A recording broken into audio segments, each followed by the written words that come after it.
బైబులే నీ భావి బాతను తెలుపు ప్రథనే పాపుని పాప పున్నలుపు చెడుతో పోరతము సలుపు అయిన క్రీస్తులో నీకే గెలుపు పరలోక రాజ్యము తమ దివిటీలు పట్టుకొని పెండ్లి కుమారుని ఎదుర్కొనుటకు బయలుదారు బుద్ధి లేని వారు తమ దివిటీలు పట్టుకొని తమతో కూడా నూనె తీసుకొని పోలేదు బుద్ధి గల వారు తమ దివిటీలతో కూడా సిద్ధెలలో నూనె తీసుకొని పోయిరి పెండ్లి కుమారుడు ఆలస్యము చేయగా వారందరూ కునికి నిద్రించుచుండిరి అర్ధరాత్రి వేళ ఇదిగో పెండ్లి కుమారుడు అతనిని ఎదుర్కొన రండి అను కేక వినబడెను అప్పుడు ఆ కన్యకలందరూ లేచి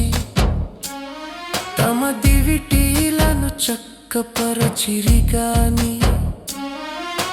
బుద్ధి లేని ఆ కన్యకలు మా దివిటీలు ఆరిపోవుచున్నవి గనుక మీ నూనెలో కొంచెము మాకీయుడని బుద్ధి గలవారి నడిగిరి అందుకు బుద్ధి గల కన్యకలు మాకును మీకును ఇది చాలదేమో మీరు అమ్మవారి యొద్దకు పోయి కొనుకొనుడని చెప్పిరి వారు కొనబోవుచుండగా పెండ్లి కుమారుడు వచ్చెను అప్పుడు సిద్ధపడి ఉన్నవారు అతనితో కూడా పెండ్లి విందుకు లోపలికి పోయిరి అంతటా తలుపు వేయబడెను ఆ తరువాత తక్కిన కన్యకలు వచ్చి అయ్యా అయ్యా మాకు తలుపు తీయుమని అడుగగా అతడు మిమ్ము నెరుగనని మీతో నిశ్చయముగా చెప్పుచున్నాన నేను ఆ దినమైనను గడియైనను మీకు తెలియదు గనుక మెలకువగా ఉండుడి పరలోక రాజ్యము ఒక మనుషుడు దేశాంతరమునకు ప్రయాణమై తన దాసులను పిలిచి తన ఆస్తిని వారికప్పగించినట్లుండును అతడు ఒకనికి 5 తలాంతులను ఒకనికి 2 ఒకనికి 1 ఎవని సామర్థ్యము చొప్పున వానికిచ్చి వెంటనే దేశాంతరము పోయెను 5 తలాంతులు తీసుకొనిన వాడు వెళ్ళి వాటితో వ్యాపారము చేసి మరి 5 తలాంతులు సంపాదించెను అలాగుననే 2 తీసుకొనిన వాడు మరి 2 సంపాదించెను అయితే 1 తలాంతు తీసుకొనిన వాడు వెళ్ళి భూమి త్రవ్వి తన యజమానుని సొమ్ము దాచిపెట్టెను బాహుకాలమైన తరువాత దాసుల యజమానుడు వచ్చి వారి యొద్ద లెక్క చూచుకొనెను అప్పుడు 5 తలాంతులు తీసుకొనిన వాడు మరి 7 తలాంతులు తెచ్చి అయ్యా నీవు నాకు 5 తలాంతులప్పగించితివే అవియుగాక మరి 2 తలాంతులు సంపాదించి తినని చెప్పాను అతని యజమానుడు బళ్ళ నమ్మకమైన మా మంచి దాసుడా నీవు ఈ కొంచెములో నమ్మకముగా ఉంటివి నిన్ను అనేకమైన వాటి మీద నియమించెదను నీ యజమానుని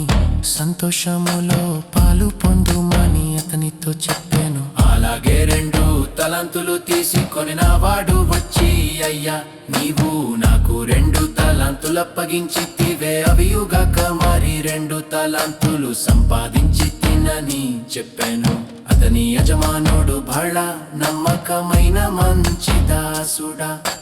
నీవు ఈ కొంచెములో నమ్మకముగా ఉంటివి నిన్ను అనేకమైన వాటి మీద నియమించదను నీ యజమానును నీ సంతోషములో పాలు పొందుమని అతనితో చెప్పాను తరువాత తలంతు తీసుకొనిన వరుడు వచ్చి అయ్యా నీవు విత్తని చోట కోయవాడవును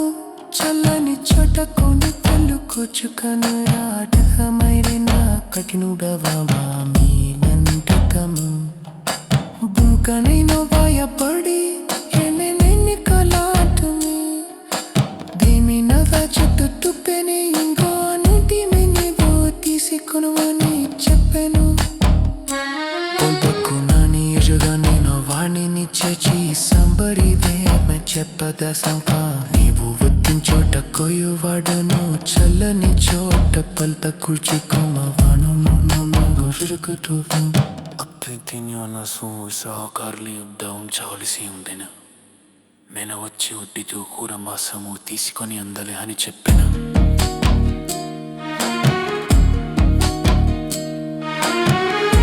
ఆ తలాంతును వాని యొద్ద నుండి తీసివేసి 10 తలాంతులు గలవానికియుడి కలిగిన ప్రతివానికి ఇయ్యబడును అతనికి సమృద్ధి కలుగును లేని వాని యొద్ద నుండి వానికి కలిగినదియు తీసివేయబడును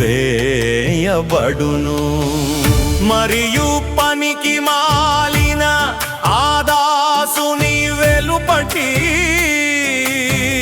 చీకటిలోనికి త్రోసివేయుడి అక్కడ ఏర్పును పండ్లు కొరుకుటయు ఉండుననెను తన మహిమతో మనుష్య కుమారుడును ఆయనతో కూడా సమస్త దూతలును వచ్చునప్పుడు ఆయన తన మహిమ గల సింహాసనము మీద ఆసీనుడైయుండును అప్పుడు సమస్త జనములు ఆయన ఎదుట పోగు చేయబడుదురు గొల్లవాడు మేకలలో నుండి గొర్రెలను వేరుపరచునట్లు ఆయన వారిని వేరుపరచి తన కుడి వైపున గొర్రెలను ఎడమ వైపున మేకలను నిలువబెట్టును అప్పుడు రాజు తన కుడి వైపున ఉన్న వారిని చూచి నా తండ్రి చేత ఆశీర్వదింపబడిన వారలారా రండి లోకము పుట్టినది మొదలుకొని మీ కొరకు సిద్ధపరచబడిన